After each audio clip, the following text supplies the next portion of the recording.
Olá, queridos, é a Chay ou a Cleidiana do Ministério, o canal Azeite e Vinho, e você está comigo no nosso 15º vídeo da nossa série devocional, Santos e Santificados. E hoje eu vou conversar com você a respeito da importância da pureza na santificação.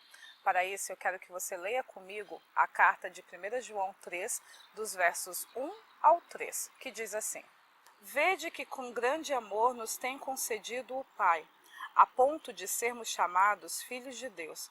E de fato somos filhos de Deus. Por essa razão o mundo não nos conhece, porquanto não o conheceu a Ele mesmo.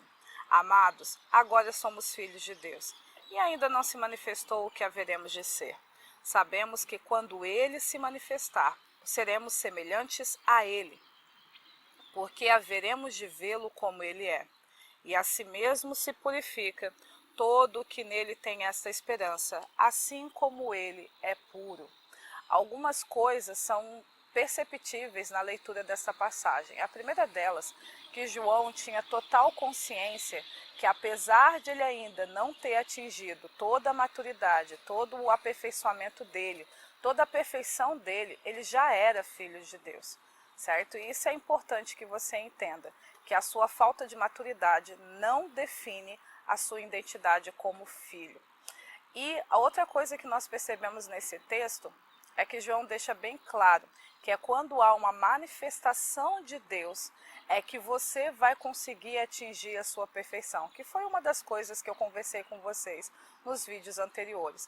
Para você se tornar um filho de Deus maduro, perfeito e completo, não dá para ter um relacionamento à distância com Ele ou de uma forma indireta por meio de outras pessoas, porque só os pais é que estão destinados a conduzirem os filhos no caminho que eles têm que andar.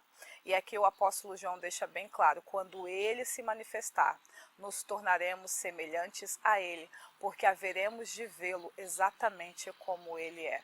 E essa manifestação você percebe com o resto da leitura deste capítulo e de toda a carta, que ele não está falando sobre uma manifestação pública, quando Deus se tornar visível para todos, mas sim quando Deus se tornar visível e manifestar para a própria pessoa, quando a pessoa, de uma maneira única, individual, conseguir enxergar a Deus na vida dela e nesse relacionamento ela poder ser transformada e ser aperfeiçoada na imagem e na semelhança de Elohim. E a última coisa que o apóstolo João fala nesse texto é que se você tem esta esperança, e esperança significa você se posicionar para receber, você está pronto para receber algo que você tem certeza que vai ocorrer na sua vida. Então, se você tem esta esperança, então você se purifica, assim como ele, o seu Pai, é puro.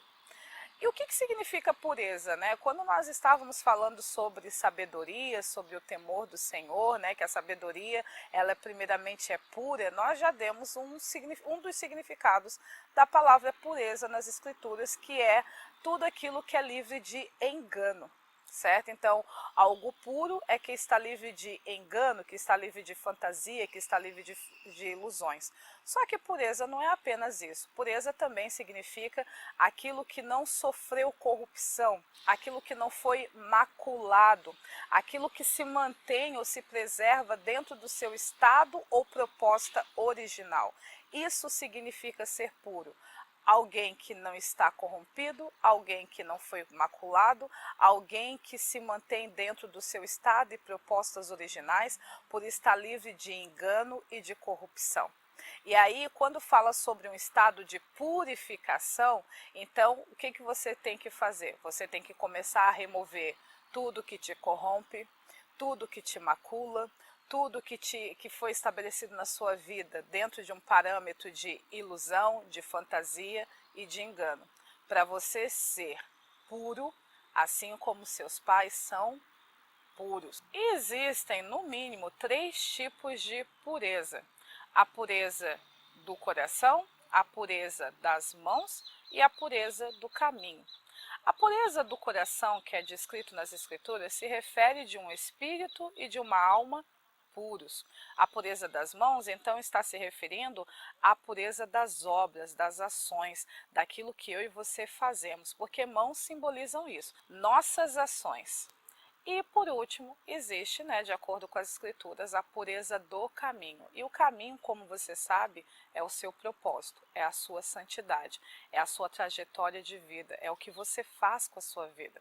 Então é importante que você saiba os 3 tipos de pureza, para que quando você começar a se purificar da corrupção, do engano, daquilo que te macula, daquilo que faz com que você fuja da sua proposta e do seu estado original, você consiga entender que não basta apenas você purificar as suas mãos se o seu coração estiver impuro, não basta você purificar o seu caminho se as suas mãos estiverem impuras, você precisa se manter puro tanto no coração, quanto nas mãos, quanto no caminho. Mas tanto a mão quanto o caminho passa pelo processo do coração. Por quê? Porque em Provérbios 4:23, o que nós lemos? Que sobre todas as coisas que devemos guardar o nosso coração, porque dele é que procede as fontes, as disposições, as intenções para a conduta da nossa vida.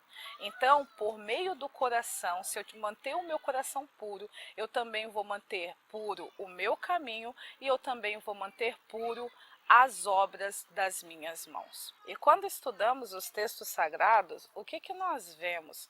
Que as mesmas instruções e características que é dita sobre a mente e o coração, também é dita sobre a alma e o espírito. Por isso que nós entendemos que alma está vinculada ou simboliza o coração, assim como mente está vinculado e simboliza o espírito.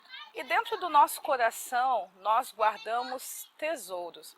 Você que já é nosso discípulo, acompanha os nossos ensinos pelos nossos canais, você já sabe o que é um tesouro. E tesouro, querido, é tudo aquilo que você considera importante. Tudo aquilo que você considera extremamente relevante. Qualquer coisa que você não consegue ou não quer esquecer. E também qualquer coisa que você considera que de alguma maneira traz benefícios para você. E as escrituras são bem claras, os escritores bíblicos são bem claros ao dizer que existem bons e maus tesouros. E por que isso é importante você saber também a respeito dos tesouros que o coração guarda? Porque como nós lemos nas escrituras, que do bom tesouro do coração o homem tira o bem, e do mau tesouro do coração o homem tira o mal. Então, a maneira como você vai limpar e purificar o seu coração é começando a identificar os maus tesouros, para que você possa deixar de agir obras pureza das mãos e deixar de viver um estilo de vida pureza do caminho, de uma forma que seja má, e assim você possa viver o bem de Deus na terra dos viventes. Não apenas experimentar o bem de Deus, mas também promover o bem de Deus. E você só vai conseguir fazer isso se você tiver um coração puro, um coração livre de maus tesouros. E maus tesouros são todas as coisas que te maculam, são todas as coisas que fogem da proposta e do seu estado original, estão relacionadas à fantasia, ilusões, ao engano e que não tem absolutamente nada a ver com a verdade. Mas, além de fazer a identificação dos bons e maus tesouros, eu quero ler mais alguns textos para você, para a gente finalizar o vídeo de hoje,